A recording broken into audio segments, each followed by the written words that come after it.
It's always way more fun to deal with the tangibles of the diet and the lifestyle and the supplements and the things, right? But it's that non-tangible, even in the work of people like Dr. Kelly Turner, famous sociology researcher, who wrote a great book called Radical Remission. She followed a group of 1,000 patients that had quote unquote spontaneously gone into remission.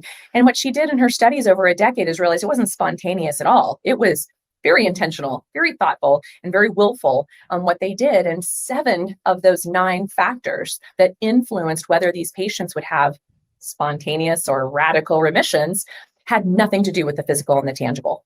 It only had to do with the mental, emotional, spiritual aspects of their livelihood, of their community.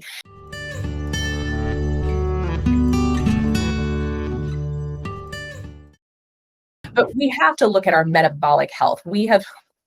We've changed the game so drastically in such a short period of time, where in 1850, we were basically all what we consider today low carb. And our bodies knew how to move in and out of burning fats and burning sugars. And it knew how to be a hybrid engine very easily. It wasn't we didn't have to work at it. It just was. You'd finish dinner, you'd go to bed, you get up in the morning in ketosis. So it was like, that was life.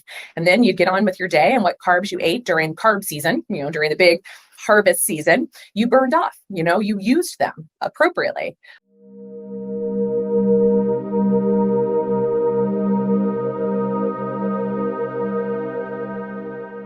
But today, we don't. We just put it in and it goes nowhere. And then it goes into fat storage. And then it goes into basically putting a brick on the accelerator pedal of burning sugar and sugar only. And our bodies have forgotten how to burn fat, how to be that dual engine. And that gets us somewhere. The research shows that 70 to 90% of all cancers have a very glycolytic driver, meaning sugar is the problem. I would say all of them to some degree at some point in time have it.